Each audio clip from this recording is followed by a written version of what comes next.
Saya tidak pernah percaya bahwa dukungan terhadap Ganjar dan Mahfud pada level seperti sekarang ini. Kalau saya mendengar denyut nadi antusiasme dari masyarakat yang kita datangi setiap saat. Kalau ada 8.200 TPS curang semua, itu baru mengurangi 1%. Kesimpulannya apa? Kalah-kalah aja. Oke, terkait.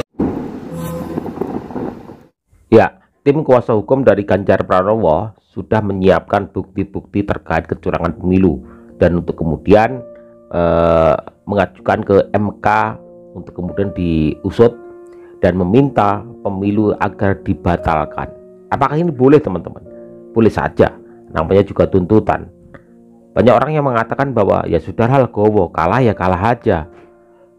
Ngapain juga tuntut-menuntut? Ingat, Pak Prabowo selama mengikuti kontestasi Pilpres, selama itu juga Pak Prabowo mengajukan ya kecurangan-kecurangan juga pada saat Pilpres. Pak Prabowo juga mengajukan hal yang sama ketika di 2014, 2019 juga mengajukan ke MK, dan itu sah-sah aja, teman-teman. Terkait hasilnya kita lihat nanti. Yang penting ini adalah sebuah perjuangan. Mau bilang curang, oke, curangnya berapa? 1.000 TPS, ambil semua buat Amin. 2.000, ambil semua buat Ganjar. 5.000 TPS, ambil semua curangnya. Sono semua ambil semua, suaranya ambil semua. Tidak akan mengurangi persentase Pak Prabowo. Nah, kalau ada 8.200 TPS curang semua, itu baru mengurangi 1%. Kesimpulannya apa? Kalah-kalah aja. Oke. Kalah-kalah aja. Apa yang kami lakukan ke MK ini bukan mencari menang, tapi beyond election. Masa depan, bukan sekedar untuk pemilu hari ini, tapi masa depan ratusan tahun yang akan datang. Demokrasi kita harus sehat, dan itu harus diungkap di sebuah teater hukum yang bernama Mahkamah Konstitusi. Kami yang akan mengungkap, ya, demi masa depan, bukan kami. Kalau kami sendiri kan sudah berintegritas, ya, sudah membuat fakta integritas nih. Kami akan menerima apapun hasilnya. Kalau ada ketidakpuasan terhadap sebuah proses, ada mekanisme hukum. Ini yang kami pakai sampai titik akhir, agar rakyat dan bangsa Indonesia di masa depan, generasi muda seperti saudara ini ikut menjaga. Saudara, ini beberapa hal yang saya ingin sampaikan. Ya, tentu kalau saudara bicara mengenai tujuan kami, ya, tentu kami ingin memenangkan, ya, seperti pada Pilpres, ya, karena kami yakin kita punya dukungan pemilih yang cukup banyak. Saya tidak pernah percaya bahwa dukungan terhadap Ganjar dan Mahfud pada level seperti sekarang ini. Kalau saya mendengar denyut nadi antusiasme dari masyarakat yang kita datangi setiap saat di daerah. Tapi saya tidak ingin, ya, mengungkapkan ya banyak hal, karena buat saya, bagi mereka yang datang ikut kampanye, itu obvious mereka akan merasakan denyut nadi itu. Jadi ini yang akan kita bawa ke MK. Tapi sekali lagi persoalannya, saudara-saudara, ini tidak semata-mata soal Ganjar dan Mahfud. This is not a matter of winning or losing. Winning is important, ya. Losing, we are willing to lose kalau itu fair, kalau itu adil. Karena asas pemilihan umum kita itu kan langsung, umum, bebas, rahasia, jujur, dan adil. We don't want to lose kalau itu tidak adil dan tidak fair, ya. Jadi saudara-saudara, buat kami pertaruhan yang paling besar dari apa yang kita lakukan di MK ini adalah bagaimana kita menyelamatkan demokrasi, bagaimana kita menyelamatkan masa depan negeri ini, bagaimana kita menyelamatkan Indonesia. Ini yang kita ingin lakukan. Karena semua kalian masih muda-muda, ya, kalian punya masa depan. Dan apakah kalian mau punya masa depan yang tidak demokratis? Menurut saya enggak. Apakah kalian mau punya masa depan yang tidak, ya, ada supremasi hukum yang juga tidak? Jadi tantangan kita bersama-sama adalah membangun Indonesia yang lebih baik. Pada intinya, seperti juga sudah diungkapkan di media, kami meminta diskualifikasi kepada pasangan paslon 02 yang menurut hemat kami, ya, telah didaftarkan dengan melanggar ketentuan hukum, ya, dan etika. Dan itu sebetulnya sudah dikonfirmasi oleh MK-MK dan terakhir oleh DKPP. Ya. Tapi saya tidak ingin detail mengenai hal ini. Saya hanya ingin memberikan semacam indikasi. Ya. Kemudian juga tentu karena ada diskualifikasi, kita juga memohon pemungutan suara ulang di seluruh TPS di Indonesia. Jadi bukan di satu tempat atau dua tempat, tapi di seluruh Indonesia. Dan tentu kami juga meminta kepada MK untuk membatalkan keputusan KPU yang kita sama-sama dengarkan beberapa hari yang lalu, dan memerintahkan KPU untuk menyelenggarakan pemungutan suara ulang seperti yang kami minta. Nah, saudara-saudara, ini intinya yang kami minta. Tapi saya ingin mengajak teman-teman untuk melihat apa sih sebetulnya persoalan yang kita hadapi. ya, karena menurut saya kita dalam satu momen ya yang sangat menentukan dalam kehidupan kita berbangsa dan bernegara ini. Kita ini mau membawa bangsa ini kemana? Kita ini mau membawa negara ini kemana? Demokrasi itu penting, supremasi hukum itu penting, konstitusi itu penting, dan kita tidak ingin itu diinjak-injak. Bisa Mas Ganjar itu kalah di Jawa Tengah pada angka yang sangat mencolok. Ya kalau kita lihat, kita petakan kembali. Yang kita hadapi kan kekuasaan, instrumen negara dipakai. Bahkan kemudian di Sukoharjo, di daerah-daerah Solo Raya, itu setiap kepala desa itu dikasih dana minimum 200 juta. Ditungguin oleh oknum-oknum polisi untuk mencapai target. Dan ini kan sebenarnya juga sudah dipraktekkan pada tahun 2019. Saat itu kan jaksa yang dipakai, pemilu 2019, Kejaksaan Agung. Jadi ini disempurnakan. 200 juta, dia harus mencapai target-target tertentu. Dan kemudian ditambah intimidasi. Elemen penggerak, itu mau tidak mau kan elit kepala desa, kepala dinas, kemudian kepala daerah. Kepala daerah kami ditekan. Cara nekannya bagaimana? Ada beberapa modus. Misalnya Pak Koster itu di Bali itu mekanisme melalui Dumas, pengaduan masyarakat, karena Pak Koster nggak bisa dikendalikan. Maka dibuat instrumen hukum, pengaduan masyarakat kemudian dipanggil oleh Polda. Lalu ada modus yang Wali Kota Semarang dicari berbagai kelemahannya. Banyak sekali. PKH BPNT itu yang pertama catatan untuk PKH BPNT, mohon izin Ibu Menteri.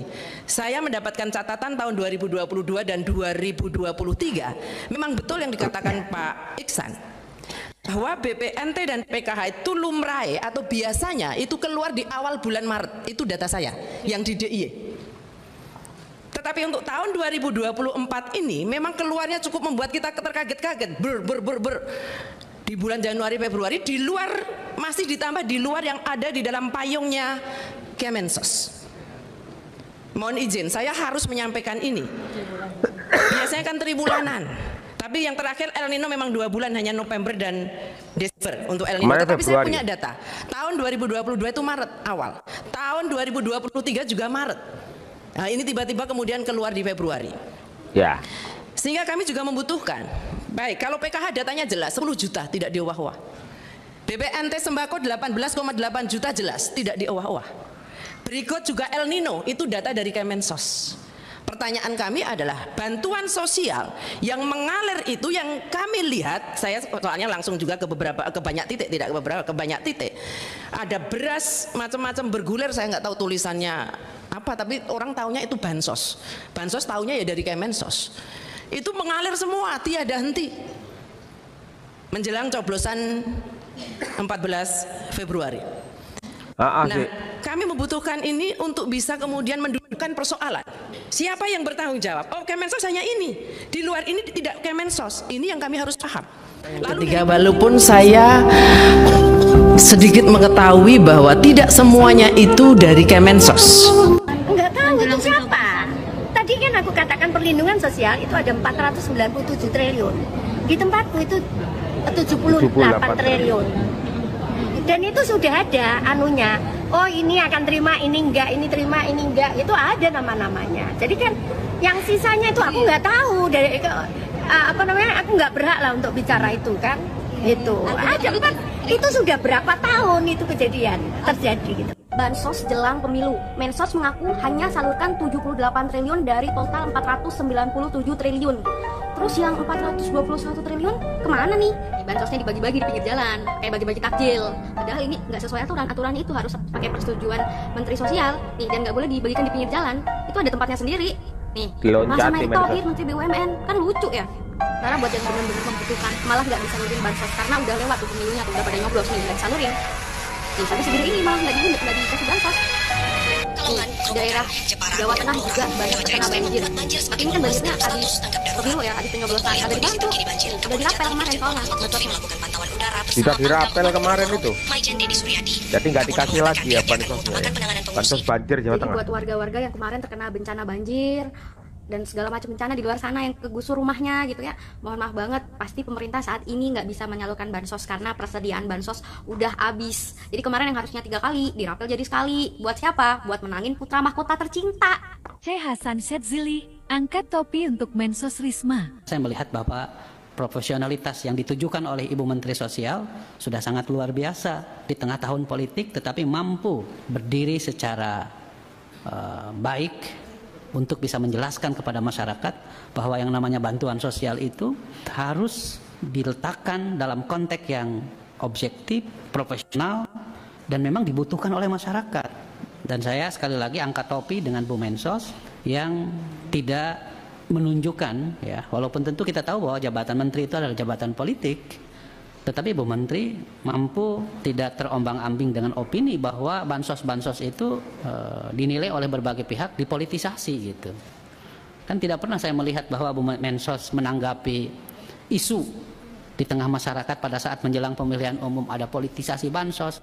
Ternyata bansos itu yang mengelola banyak pintunya, bukan hanya Kemensos. Nah, aku juga baru clear nih angkanya nih. Ternyata yang dikelola oleh Kemensos itu cuma 79 triliun dari 87,27 triliun. Sementara total bansos yang digelontorkan itu 497 triliun. Tahun ini nih.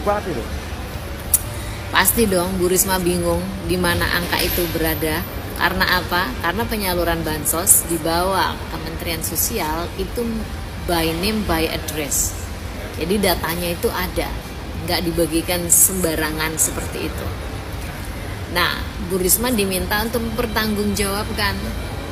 Coba kalau kamu jadi Bu Risma, pasti bingung kan? Loh, kita cuma terima uang 79 triliun dan itu peruntukannya udah ada nama-namanya dan sebagainya. Terus tiba-tiba ada laporan Menteri Keuangan terkait dengan 497 triliun bansos yang digebiar ke masyarakat. Apalagi momentumnya itu adalah momentum pemilu. Jadi harusnya bansos itu diolor sampai 1 tahun gitu. Nah, tapi ini dimajuin semua sampai sebelum pencoblosan. Nah, sampai titik ini nih, kalian yang masih buta dan masih merasa bahwa orang yang demo di luar sana ya, dan orang yang sedang memperjuangkan angket di DPR agar DPR mengevaluasi kerjanya pemerintah khususnya presiden, apakah terjadi penyelewengan atau tidak dalam konteks bansos ini, clear banget bahwa ada lebih dari 300 triliun bansos itu. Kalau perlindungan sosial di dalam Undang-Undang APBN kan sebetulnya sudah disampaikan ya pada saat kita dengan DPR sudah menyetujui undang-undang itu, dan kemudian waktu Bapak Presiden menyampaikan DIPA-nya kepada seluruh kementerian lembaga dan pemerintah daerah, itu kami menyampaikan bahwa alokasi per fungsi seperti pendidikan, kesehatan, perlindungan sosial waktu itu sudah disampaikan di dalam Undang-Undang APBN 2024 untuk perlindungan sosial, dan termasuk bansos di dalamnya itu 479 triliun. Di situ yang masuk di Kementerian Sosial tadi disampaikan oleh Ibu Mensos, memang yang ada di dalam anggaran DIPA Kemensos. Ada sebagian yang sangat besar adalah dalam bentuk subsidi dan kompensasi untuk listrik, gas, dan BBM. Itu adalah termasuk bantuan sosial, karena itu adalah bantuan dari negara kepada masyarakat sosial. Jadi itu nilainya cukup besar, lebih dari mungkin tahun ini ada 300-an. Jadi memang jumlahnya paling besar ada dalam bentuk subsidi-subsidi yang diberikan kepada masyarakat langsung, tidak dalam bentuk bantuan sosial yang dikelola oleh Kementerian Sosial. Hal yang lain yang biasanya masuk di tempat Kemensos kan PKH, kemudian untuk sembako, dan juga beberapa program khusus seperti untuk lansia dan lain-lain. Itu ya. Terima kasih. Ya, membingungkan ya. Ternyata alokasinya uang-uang itu kemana-mana begitu. Dan bansos itu apapun macamnya, kalau sampai ke masyarakat, apapun jenisnya lah, masyarakat sudah menilai bahwa itu adalah bansos begitu. Yang dikelola oleh Kemensos itu hanya sekitar 78 sampai 79 triliun. Kemudian yang 400 sekian puluh triliun itu kemana? Dan ketika Pak Jokowi kemarin di pinggir jalan juga membagikan bansos, itu bansos atau apa ya? Kita bingung, itu bansos atau apa? Kita bingung. Teman-teman yang saya hormati, pendukung atau tidak mendukung, buka pikiran kalian, bukan nalar hati, dan kalian kan bisa berpikir tuh. Jangan bersikap apatis. Ini tuh kemajuan bangsa kita ke depan. Apakah hal-hal seperti ini akan terus kita teruskan dan kemudian ini akan sifat seperti ini akan diwariskan kepada anak cucu kita, generasi penerus bangsa ini, teman-teman. Terus kalian yang merasa pemenang, ngapain hak angket? Udah kalah ya kalah aja. Ya namanya kalah ya menggugat, gak terima dengan kekalahan. Cobalah kalian berpikir secara waras dan cerdas. Dan ingat, ketika Pak Prabowo kalah di Pilpres bersama Bu Mega, kemudian bersama Hatta Rajasa, bersama Sandiaga Uno, beliau kalah di Pilpres, tetapi juga mengajukan tuntutan ke MK untuk dapat membatalkan Pilpres. Karena Pak Prabowo juga menganggap pemilu-pemilu yang diikutinya ada banyak kecurangan juga. Pak Prabowo juga mengajukan tuntutan ke MK. Apakah salah jika hari ini mereka, ya, Pak Ganjar maupun Pak Anies juga mengajukan itu juga ke MK? Apakah salah? Pak Prabowo aja sudah 3 kali mengajukan hal yang sama. Pak Prabowo saja sudah mengajukan hal yang sama 3 kali. Ya, udah, kalian jangan bersikap apatis dan masa bodoh dengan hal ini semua. Biarkan proses ini berlalu, berlaku, berproses, berjalan. Ada yang menuntut ke MK, silakan, kita ajukan saja.